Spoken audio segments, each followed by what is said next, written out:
Assalamualaikum warahmatullahi wabarakatuh. Selamat datang di channel saya Mas Sawi. Kali ini saya ditemani oleh Azani Channel. Saat ini saya berada di KJRI Jeddah. Jadi kemarin itu mendadak saya ada kabar dari KJRI Jeddah bahwa para YouTuber diundang dan untuk rapat di kantor KJRI yang ada di Jeddah nih. Dan saya bersama Azani nanti akan mengikutinya. Ada apa? Ini kok tahu-tahu para YouTuber dikumpulkan di sini, nanti saya akan mengikutinya. Nah, ini adalah kantor KJRI Jeddah, yang mana di sini itu tempatnya WNI yang ada di kota Jeddah, Taif, bahkan Madinah itu juga di sini pelayanannya. Dan kali ini para YouTuber dikumpulkan oleh konjen untuk apa, nanti ikuti terus videonya di dalam. Dan ini adalah mendadak sifatnya. Mungkinkah ini ada kayak sangkut pautnya dengan salah satu WNI yang tersandung kasus hukum di Arab Saudi ini? Langsung saja saya bersama Azani ini kok akan masuk ke dalam. Oke, ini teman-teman ini yang ikut rapat juga nanti. Oke, langsung saja saya akan ke sana. Dan hari ini saya bersama teman-teman ini apa, diundang ke sini. Kaget saya juga, ada apa ini. Nanti saya akan masuk ke dalam.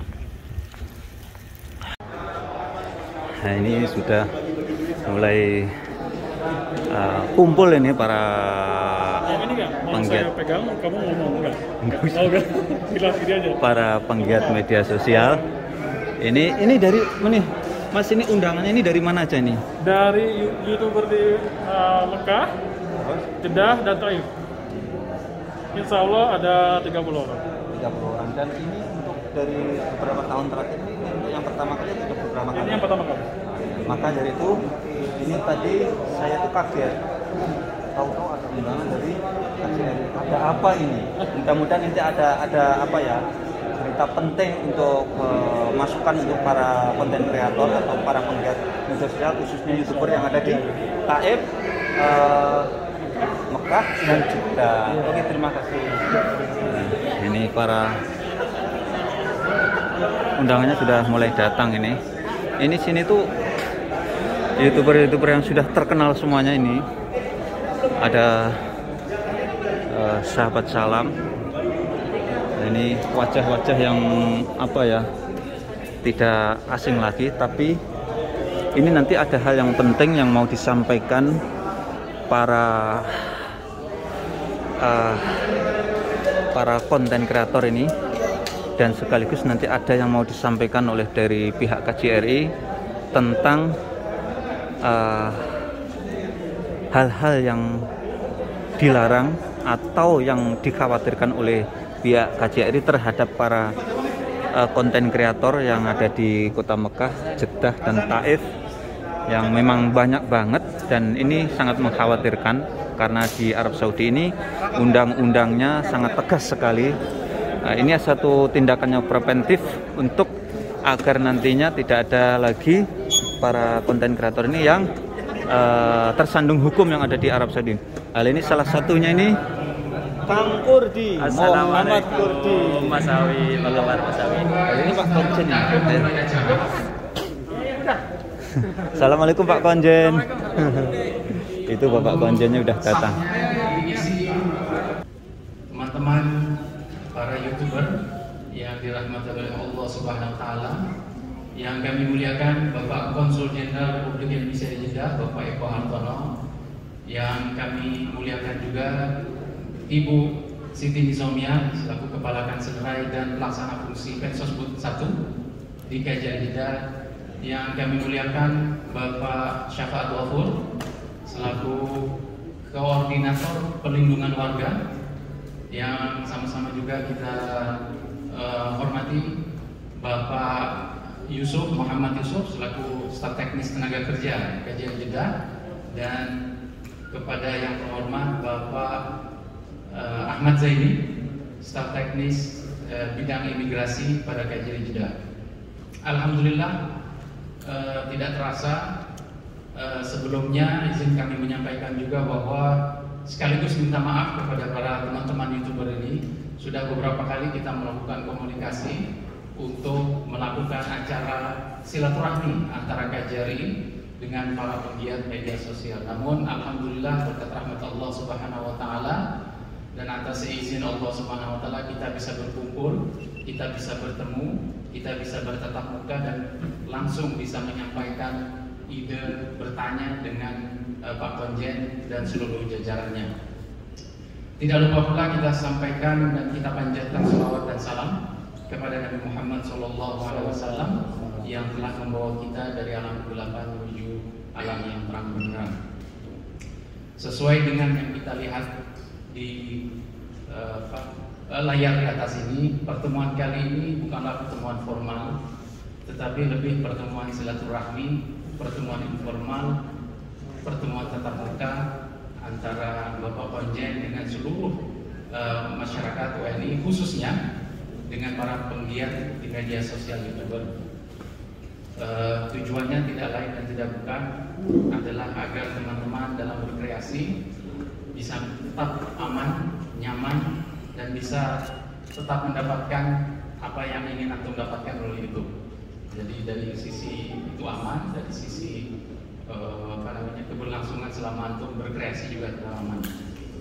Untuk menambah berkah pertemuan ini, ada baiknya kita mulai dengan bacaan Al-Fatihah. Bismillahirrahmanirrahim. Alhamdulillahirabbil alamin.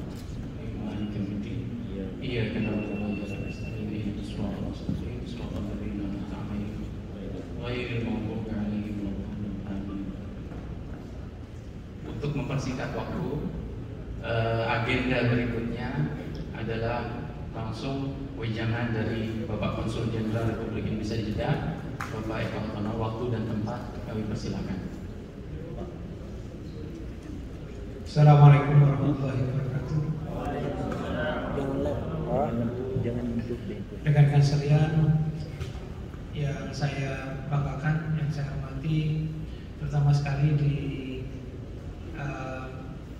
sebelah kanan dan kiri saya ini teman-teman yang menggawangi KJRI Jeddah. Kemudian yang saya banggakan juga teman-teman para YouTuber yang bermukim di Jeddah, Mekah dan Taif.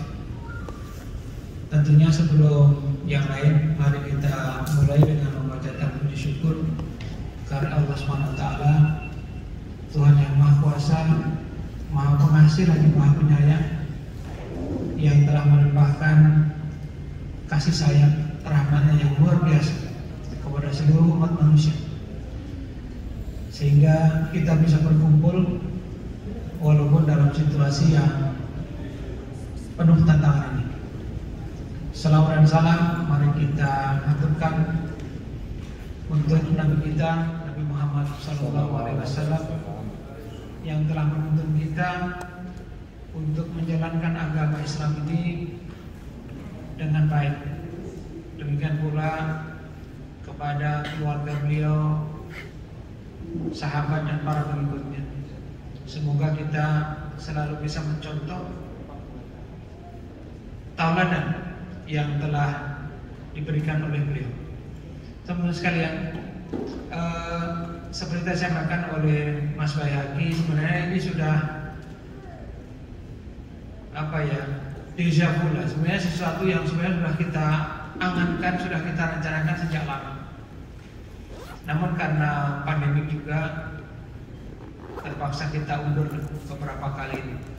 Nah, jadi sekarang ini dengan jumlah yang terbatas ya, kita ngobrol bareng lah, bukan arahan atau apa, tidak. Tapi saya ingin ketemu dengan Anda sekalian, silaturahim dengan Anda sekalian. Yang membuat saya senang dan optimis adalah bahwa dengan ketemu dengan para YouTuber ini hampir pasti wajah saya akan tampil di mana-mana. Jadi, saya akan di-upload di mana-mana. Nah, itu jadi numpang, jadi numpang terkenal gitu. Jadi teman-teman saya, ya sekarang ini siapa sih yang kemudian tidak memanfaatkan kecanggihan ilmu dan teknologi informasi dan komunikasi. Termasuk di sini di alam medsos ini, ya mau nggak mau kita perlulah di waktu senggang kita melihat tampilan-tampilan konten-konten di YouTube ya dan sebagainya. Jadi saya pun juga mengikuti sebagian dari apa yang teman-teman muat di situ. Termasuk ya salah satu yang paling senior ya Kang Alman ini yang ternyata masih di Indonesia ya. Dan kemudian siapa lagi Kang Awe ya? Kang Awe ada nggak di sana? Ada, ini Pak pejabat baru Pak. Waduh, luar biasa. Jadi saya mendapatkan kehormatan untuk ketemu dengan ini ya, dengan beliau-beliau yang tampil di mana-mana. Ini jadi ini santai-santai saja, bukan karena kebetulan ada teman kita yang bermasalah, tidak juga. Tapi memang bagian dari tugas kami, tugas KJRI untuk mengengage, mendekati, membina masyarakat di sini. Tempoh hari kita silaturahim di sini dengan beberapa teman yang profesinya macam-macam. Ada sebagai nurse, ya, ada yang sebagai sopir. Kemudian ini kita kumpulkan di sini, kita dialog untuk memahami apa saja sih tantangan kehidupan mereka. Tentunya ini bukan sekali pertemuan sekali waktu, tapi akan terus kita lakukan secara reguler, entah nanti kapan, tentunya dengan mempertimbangkan protokol kesehatan. Nah, saya juga ingin dalam kesempatan ini menyampaikan terima kasih kepada Anda sekalian yang sudah datang jauh-jauh, terutama yang dari luar Jeddah ya, ada yang dari Mekah, bahkan dari Taif ya, menunjukkan bahwa Anda punya tali ikatan batin yang kuat dengan KJRI. Dan ini sesuatu yang harus kami apresiasi. Teman-teman sekalian, saya dan sebagian besar dari teman-teman yang di sini tidak lebih lama dari Anda sekalian. Saya yakin masa tinggal di Saudi. Jadi dalam hal pemahaman tentang peraturan-peraturan di Saudi, tentang adat istiadat orang Saudi, itu tentunya Anda mestinya lebih paham dari kita, ya. Apalagi ditunjang dengan kemampuan bahasa Arab yang saya yakin sebagian besar Anda sudah fasih. Namun saya hanya sekedar berbagi dari sisi kami, mungkin perlu yang pertama mengingatkan kembali sejauh yang kami tahu apa saja pakem-pakem, apa saja ketentuan-ketentuan ataupun hal-hal yang mungkin perlu kita saling mengingatkan, ya kan? Oh ini nggak boleh, ini begini, ini begitu.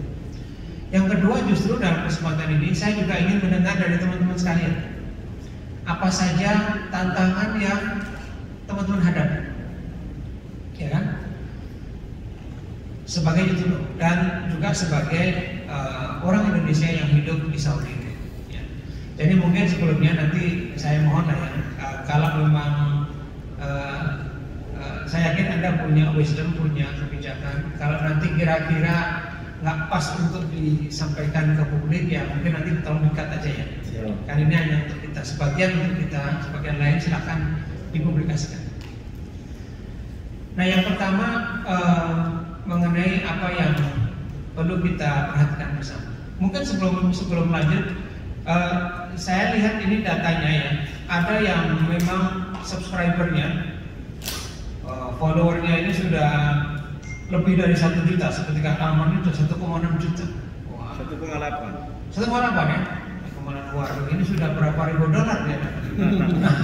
Alhamdulillah. Tapi ada juga yang mungkin baru mulai ya teman-teman. Ada yang sepertinya baru mulai 86 gitu.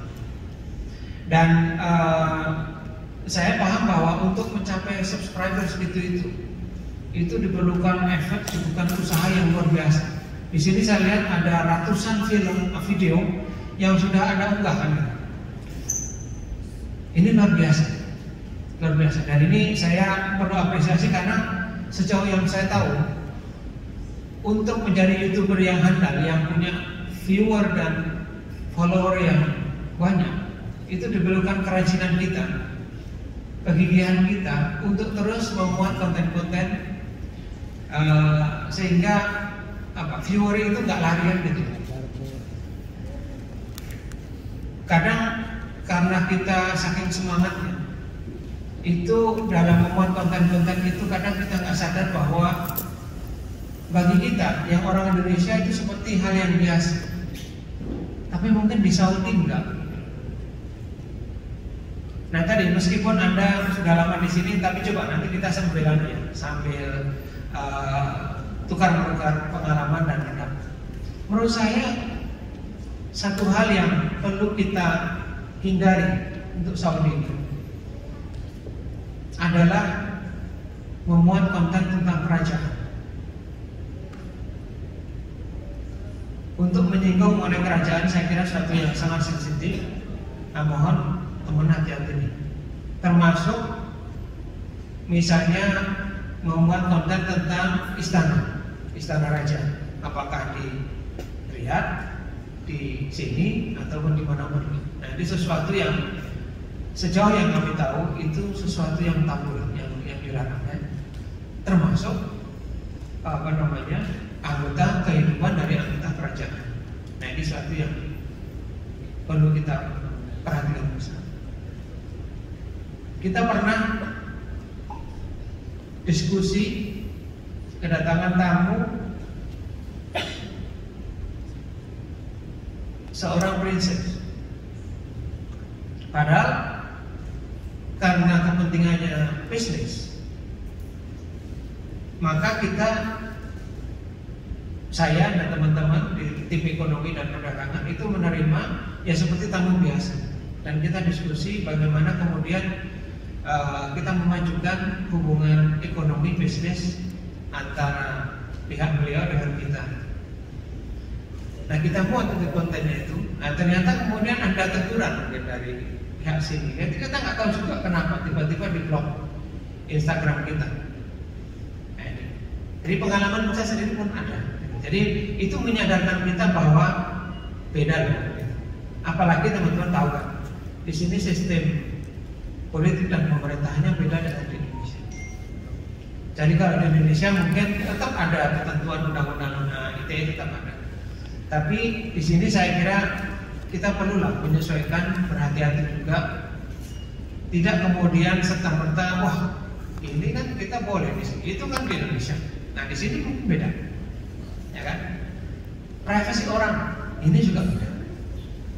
Mungkin di Indonesia kita minta foto-foto boleh, bisa aja. Tapi di sini kita foto-foto sama orang Arab kalau nggak minta izin dulu kita bisa dituntut. Nah, apalagi teman-teman ya, saya melihat di konten saya nggak usah sebut, saya juga nggak ingat. Saya pernah lihat konten dari teman ini yang mengupload rumah majikan, rumah orang Arab. Lah ini kan menurut saya bahaya. Maka kemudian saya lihat itu komen dari netizen, ini sudah izin belum ya sama yang punya rumah? Ini sudah izin belum yang punya rumah? Saya kira itu hal yang menurut saya harus kita pahami. Di Indonesia aja kalau saya misalnya saya punya pembantu dan kemudian tanpa setahu saya pas pergi, dia masuk rumah saya, menceritakan ini rumahnya Pak Eko nih, ini ya garasinya, ini mobilnya ini keren-keren nih mobilnya. Kalau sana ya mobilnya beda dong di sini kan mobil negara bukan mobil saya. Di sana yang mobilnya yang biasa lah yang ada di jalan kan, misalnya, wah ini mobilnya Pak Eko ternyata kayak gini nih. Kemudian ini dapurnya, ini peralatannya jauh mahal-mahal, sofanya keren-keren. Kita nggak sadar, mungkin itu karena tadi saking semangatnya kita untuk memberitahu kepada publik, ini loh rumah orang Arab seperti ini. Ada mungkin ketertarikan dari netizen kita, oh kayak gitu ya. Tapi menurut saya itu melanggar privasi, kecuali yang punya rumah memberikan izin. Apalagi kalau kita nge-shoot sambil ini anaknya, kan ada tuh kejadian teman kita kena juga kan, dituntut sama majikannya. Karena tanpa sadar dia, kenapa kok kamu mau anak saya? Nah itu, apalagi teman-teman dia mengupload rumah pribadi yang bersama kayak dari tuan rumah kita atau orang yang bahkan kita kenal. Majikannya aja belum tentu dia mau. Ya, saya kira menurut saya itu perlu dihindari. Perlu dihindari. Kita harus paham. Jadi kerahasiaan privasi seseorang, jangan melanggar privasi itu karena nanti akibatnya bisa diperkarakan. Begitu juga ya teman-teman, di sini ada ketentuan tentang bagaimana kita engage, kita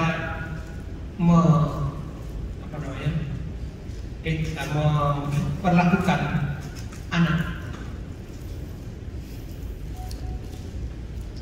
Di Indonesia saya juga lihat sendiri ada banyak konten teman-teman YouTuber ini yang menggunakan anak kecil untuk syuting dia.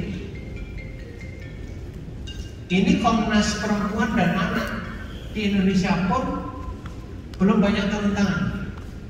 Tapi saya pernah komen di kanal itu, karena kanal itu perempuannya cantik gitu lah, masih muda. Terus dia banyak banget upload video itu dengan mengajak siapa ya, mungkin tetangganya kayak 2 orang itu, ya kayak istilahnya Ipin dan siapa yang nah itu ya, 2 orang itu mancing, kemudian ini itu ini gitu. Dia nggak sadar, saya ini keterlaluan juga Pak ini menggunakan anak dalam berbagai konten video. Ini anak ini kan sebenarnya untuk main-main, dia bermain dia. Nah kita nggak sadar, kita yang dapat uang kan kita, emangnya anak kecil dia dapat. Nah ini sudut pandang ini yang harus kita pahami. Yang dapat uang kita, tapi kita menggunakan anak kecil ini untuk bekerja. Setahu apakah dengan sepengetahuan orang tuanya? Tidak. Anak ini mungkin nanti kalau besar dia akan mengeluh, aku kok di shoot, aku dapat apa? Yang dapat uangnya kan Mbak, ya kan gitu. Terus terang aja, apakah ada dari teman-teman yang untuk fun? Mungkin ada, tapi sebagian besar saya duga. Kan ujung-ujungnya ya dapat tambahan dikit-dikit kan gitu. Nah kalau kemudian begitu, kita kan orang dewasa tahu lah, ini gimana sih? Anak kecil kok ikut terus begitu. Tapi tidak satu pun netizen Indonesia yang kemudian memperingatkan itu. Saya komen, wah lucu juga sih ya, lihat anak-anak kecil gitu main. Tapi karena demikian banyaknya video yang mempekerjakan 2 orang anak itu, saya nggak, karena saya ada ingat teman kita di sini, kemudian segera saya ingatkan itu. Asik juga sih untuk main-main ini ya, senang juga lihatnya. Cuman hati-hati, ini sepertinya bisa menjurus kepada eksploitasi anak. Ya saya nggak tahu apakah dia lihat review dari atau komen dari saya dan teman-teman yang lain. Tapi itu netizen yang lain hampir tidak, masyarakat Indonesia juga belum sadar bahwa itu sebenarnya nggak boleh. Nggak boleh. Itu tadi malah bilang, anak kecil kok diajak kerja.